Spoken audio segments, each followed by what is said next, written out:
This is problem 11-149, and it's on page 707. A child throws a ball from point A with an initial velocity v naught at an angle of 3 degrees with the horizontal. Knowing that the ball hits a wall at point B, determine A, the magnitude of the initial velocity, B, the minimum radius of curvature of the trajectory. Really, it's part B that's particularly interesting to us. But let's solve part A, and then we'll solve part B as well. I don't know why I made dashed lines. There we go. Crosshatch to indicate that's ground. And then point B is up here on the wall above the floor by 0.97 meters. The child is back from the wall by 6 meters. And I'm going to take an XY coordinate system whose origin is right here, ground level, 6 meters back from the wall, XY, like that. Now the ball is released 1.5 meters above the ground and has the initial velocity I mentioned. And of course I'm exaggerating the angle, but the angle is supposed to be 3 degrees. And then the ball follows a path, something like this, over to the wall.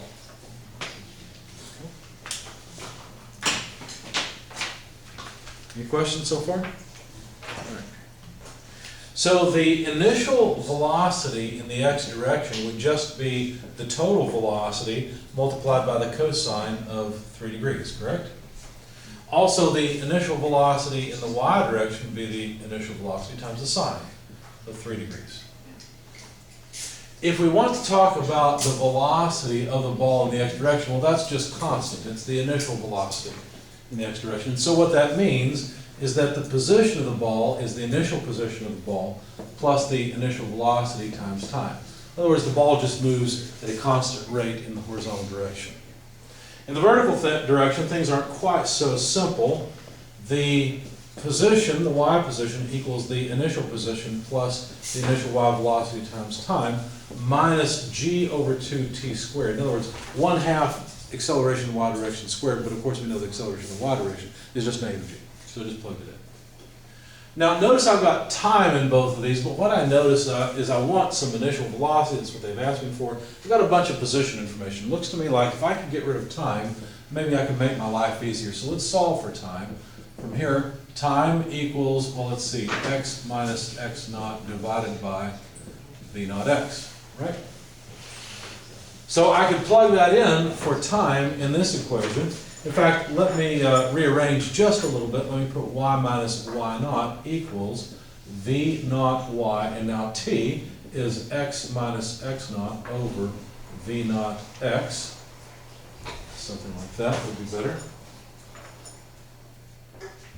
And for the second term, minus g over 2t squared, but t is x minus x naught over v naught x, so we'll square those things. Okay. Now notice that v naught y could be written as v naught, let's see, sine 3 degrees, and v naught x could be written as v naught cosine 3 degrees. So the v naught cancels out from there. And it looks like I've shot myself in the foot because I'm trying to figure out the initial velocity, but notice the initial velocity is still over here. In fact, let's go ahead and make that substitution as well. We'll write v naught, and that was in the x direction, so that would be cosine of 3 degrees. So we'll just write v naught squared, cosine squared of 3 degrees. Or if you like, put parentheses around the whole thing and say that it's squared. Same thing. Take your pick. Doesn't really matter. Hold on, what did you just substitute? Well, you can do either this or you can do that. It's the same thing. Either square each of the two terms or square the multiplication of the two. What did I substitute? This was v naught x squared. If that's what you're V wondering. naught x squared. And Yes. you substituted it with... Okay. You're fine. Good question. Now let's see. Let's start thinking about what all these y's and y naughts means. Notice that I'm applying this equation from the initial release point to the final impact point. So the final position would be b. So that would be yb, xb. And the initial point would be just over here at the initial point, right?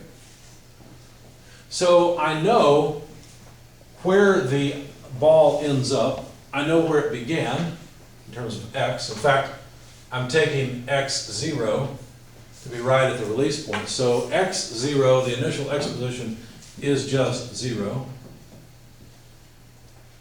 And so now I should be able to solve for the initial velocity. So let's. Okay, hang on. I'm sorry, You're fine. you're erasing and changing things, It's I fine. can't Go follow. ahead. I didn't erase anything. I crossed off x0. I said x0, the initial x position, is 0. What happened to, Okay, I think where you're confused is this term was probably v naught y and this was v naught x. Is that what you're looking for? yes. Okay. Yeah. All right. And then I said, well, this is the final point, right? So I plugged b in for the final point. Yeah, I'm like 3 steps behind now. Okay. It's a good question. Anything else? All right. So let's see. Let's take this whole term and move it to the other side. So let's take yb minus y naught. We'll take all of this to the other side. Why? Because I want to get v naught by itself, right? So taking this to the other side, I'd have minus sine of 3 degrees over cosine 3 degrees. Forgot my degree symbol. Okay, so that's the, because remember the v naught's canceled. And then I would have times xb because x naught is 0. And that's equal to negative g over 2 xb squared over v naught squared cosine squared of 3 degrees. Okay. Now, this whole thing could be divided out on both sides, and this could be multiplied on both sides. Okay, so that's what I'm going to do. I'll multiply both sides by v naught squared, and divide both sides by this whole mess. So let's leave what we had, negative g over 2 xb squared, divided by cosine squared of 3 degrees, and then also divided by this whole thing, y sub b minus y naught minus sine. Well, we could write this differently. What is sine over cosine? Tangent. So tangent, 3 degrees. Let's not forget times xb. Okay, just moving things around. And then v naught would be the square root of negative g xb squared, that's everything in the numerator, divided by 2 cosine squared 3 degrees, yb minus y naught minus tangent, well, let's write xb, tangent 3 degrees. Okay. Any questions so far? Bless you. So to calculate the initial velocity, all we have to do is plug numbers in. So let's do that. V naught, so going over here, V naught is equal to the square root of negative g. Now what are we in? We're in metric. So 9.81 meters per second squared. xb is the horizontal position of point B. Well, what is the horizontal position of point B? 6 meters. Right? So 6 meters squared. Give myself some more space there. Divided by 2 cosine squared of 3 degrees times yb. What is the height yb? 0.97. What's the initial height y naught of the release point? 1.5 meters. And then we have to subtract xb, which you already told me is 6 meters, times the tangent of 3 degrees. These are just buttons on a calculator now. When you plug it into your calculator, you'll find that the initial velocity is about 14.48 meters per second. Notice the units. We've got meters cubed up here, divided by meters down here would be meters squared per second squared. Take the square root, we've got meters per second. Okay? Any questions so far? Okay? Well, I hope the units work out. No, but I mean, like, when they're coming up with all these formulas, and then we end up with units that work. Just verifies that it's true, right? It's Yeah. consistent. Crazy. But that's not really the interesting part. Yeah. That's just the Cartesian motion part. That's just ballistic motion. That's all that is. The second part of the question asks, what's the minimum radius of curvature for the trajectory? Let's focus on the trajectory for just a moment. What is special about the uppermost point of the trajectory? What do you know about that point? Velocity equals 0. There is a velocity component that equals 0, but it's not all of it. Vertical velocity. The vertical velocity equals 0. The velocity is only tangent, right? In fact, what would the magnitude of that velocity be? Is it 14.48 meters per second? No. That would be the V naught times cosine of 30 degrees. It's that, right? So this is just going to be Vx, which is just V naught x, which is just V naught cosine 3 degrees. Now it's going to be really close to V naught because cosine of 0 is 1. Cosine of 3 degrees is pretty close to 1. But if you do the math, you'll find that that velocity is 14.46 meters per second. Almost 14.48, but there it is. That's the velocity at the top. But how do we know that that's an interesting point? Well, we were asked for what? We were asked for the minimum radius of curvature. What equation do we have that involves radius of curvature? Well, how about the normal acceleration equation? If we rearrange this just a little bit, the radius of curvature, which varies along this path, is going to be equal to the tangential velocity squared divided by the normal acceleration. So to get the minimum radius of curvature, we want the minimum tangential velocity and the maximum normal acceleration. That should give us a minimum radius, right? It so happens that at this point, notice that the velocity we have is in fact a minimum velocity. We had more velocity here because of the way this would be symmetrical. We'd have the same velocity v naught here, and as we continue down, we'd actually have more velocity here than we had at the release point because gravity is pulled down and it made it go faster. So sure enough, Vx at this top is going to give us a minimum velocity, a minimum tangential velocity. How about the normal acceleration? Well, the normal acceleration, what can cause a normal acceleration? Well, a normal acceleration is normal to the path. What causes the acceleration here is the acceleration of gravity. So there must be, you see, if I extract this at the release point, there's V naught, here's our normal acceleration. The only thing that can cause acceleration is gravity. So the actual acceleration on the particle must be, and let me enhance this just a little bit. Let me exaggerate it just a little bit. I need a little more angle so you can see this. Let's put V naught there.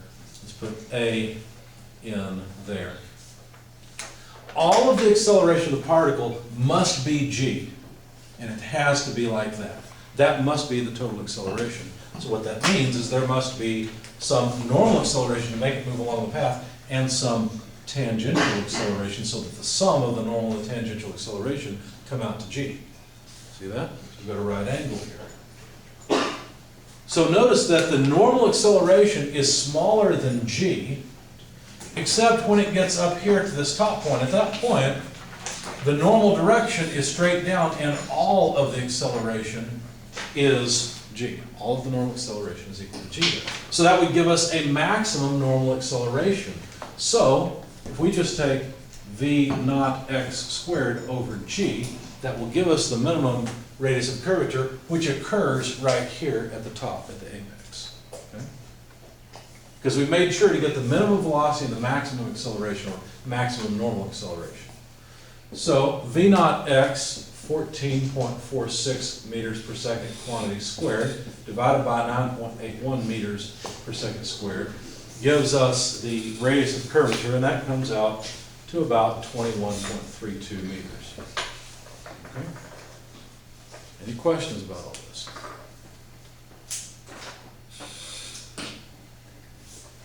All right. Where did AN come from? AN, the normal acceleration, it's right here in the equation. We rearranged it, we just flipped the radius of curvature and the normal acceleration. Yeah, but why does it equal G?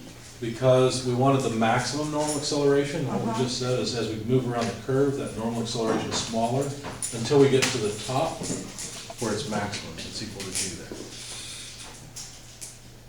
Think about it, what is the acceleration of the particle no matter where you look at it? It's G.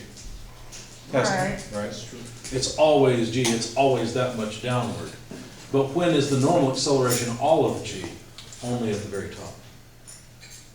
Okay. Otherwise, what's happening is the gravitational acceleration is partially being used to slow down or to speed up the particle. Okay, so Vx is actually going horizontally. Yes, absolutely. Okay, that's part of where my problem is. Okay. It doesn't look, Wait, I what did understand. what did you just say about the acceleration? I just said that Is the it all of normal, G? all of the acceleration of the particle is always exactly G, because it's just Yeah. moving through the air. Uh-huh. But if we consider the path that the particle is following, that acceleration breaks down into a normal and tangential component. And when we get the maximum normal component is when the particle's moving horizontal, because then the normal direction is straight down and gets all of G.